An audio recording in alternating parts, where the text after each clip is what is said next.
Благодарам председателке, почитувана министерке, почитуван заменик министер, почитувани колеги пратеници и македонска јавност.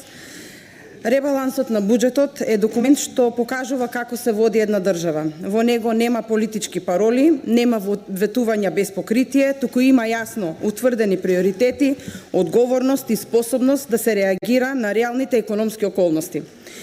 Ниту еден буџет не се носи во статични услови. Економијата се менуваат приходите, динамиката на реализација на проектите и потребите на граѓаните. Затоа ребалансот е инструмент на добро финансиско управување, а не знак на слабост. Напротив, тој покажува дека владата внимателно ги следи економските текови и носи одлука врз факти, а не на предпоставки.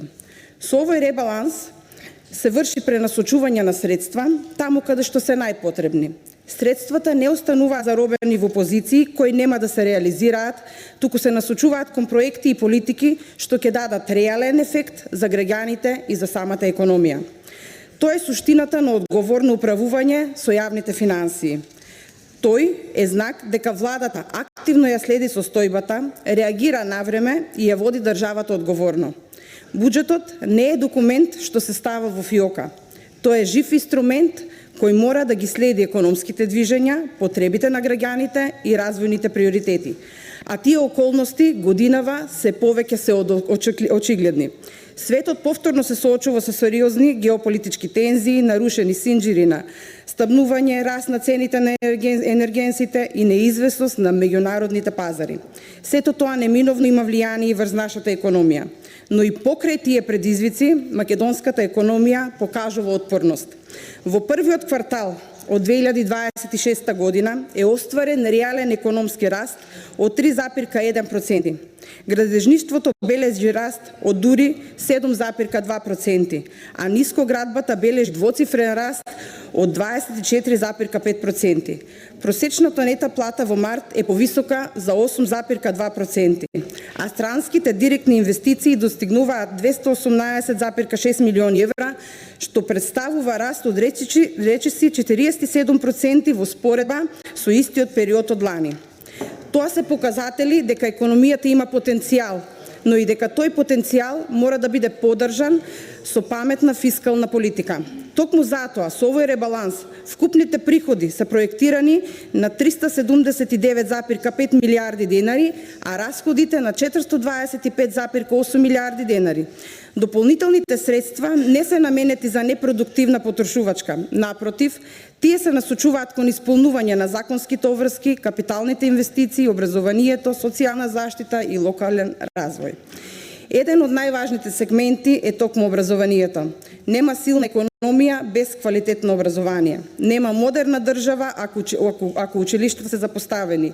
И нема иднина ако младите немаат услови да останат, да учат и да создаваат токму овде.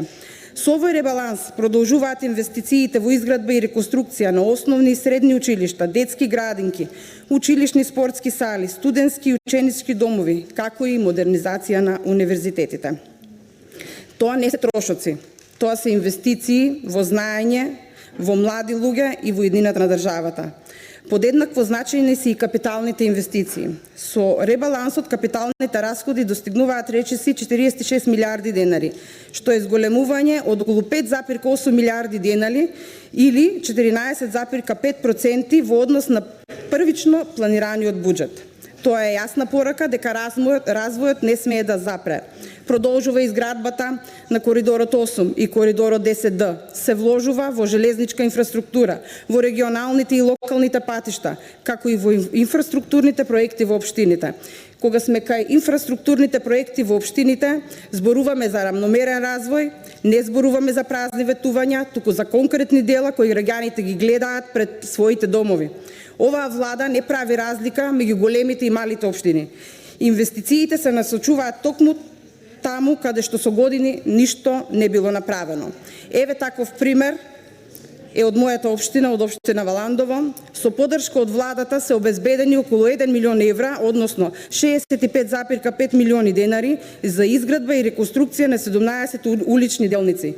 Тоа не се само бројки на хартија, тоа се нови улици, подобар пристап, побезбедно движење и подобри услови за животот на граѓаните. Особено е важно што конечно се инвестира и во места кои со години биле целосно запоставени. Населените места, баш и во Сикочули, каде што жителите со децении немаа соодветна улична инфраструктура, денес добиваат улици и нормален пристап до своите домови. Она што претходните власти го забораваа, оваа влада го реализира. Токму тоа е разликата помеѓу политика на зборови и политика на резултати. Наместо привилегирање на неколку центи, денес се инвестира во секое населено место, затоа што секој граѓанин заслужува достоинствени услови за живот, без разлика дали живее во центарот на градот или во најмалото село. Ова се вистински инфраструктурни проекти кои остануваат зад нас и ќе им служат на граѓаните со години. Затоа, добар одговор на критиките не се политичките пароли, туку нови улици, нови патишта, подобар живот што граѓаните секојдневно го чувствуваат. Само во првите 5 месеци од годинава за коридорот 8 и 10Д се реализирани речиси 4,9 милиарди денари, а за инфраструктурни проекти во општините дополнителни 1,9 милиарди денари. Кога градиме патишта, тоа не е само асфалт. Градиме побрз транспорт, градиме нови можности за инвестиции, градиме подобри услови за компаниите, градиме нови работни места. Истовремено продолжуваат инвестициите во водоводната и канализацијската инфраструктура, управување со отпад, енергетска ефикасност и локални комунални проекти. Тоа значи поквалитетен живот за граѓаните во секој регион на државата. Посебно важно е што владата продолжува силно да ги поддржува општините. Зголемените капитални средства ќе овозможат реализација на локални инфраструктурни проекти, рамномерен регионален развој и поголема финансиска стабилност на локалната самоуправа. Почитувани, економските бројки имаат смисла само ако зад нив стои човекот. Затоа со овој ребаланс се обезбедуваат дополнителни средства за најранливите категории граѓани. Се зголемуваат средства за социјални надоместоци, се обезбедуваат средства за заштитни друштва, за народни кујни, за ученичкиот и студентскиот стандард, за породилни надоместоци, за здравствена заштита. Тоа е вистинската суштина на една социјално одговорна држава. Во првите 5 месеци од годината веќе се исплатени 48,2 милиарди денари само за пензии, 21,1 милиарда денари за здравствени услуги и надоместоци и над 6 милиарди денари за социјална помош за ранливите категории граѓани. Тоа покажува дека државата не ги остава граѓаните сами во време на глобални економски предизвици. Секако ќе слушнеме и критики, тоа е нормално, но критиката треба да биде заснована на факти, а фактите велат дека капиталните расходи растат, фактите велат дека инвестициите продолжуваат, фактите велат дека се обезбедуваат повеќе средства за образование, инфраструктура, социјална заштита, фактите велат дека државата продолжува да инвестира таму каде што создава нова вредност. Почитувани колеги, треба да се гледа ребалансот како демонстрација на одговорност. Да се управува со државата не значи само да се планира. Да се управува со државата значи да се реагира кога околностите ќе се променат. Да се обезбедат средства таму каде што граѓаните имаат најголема потреба. Да се инвестира во иднината, наместо да се чека проблемите сами да исчезнат.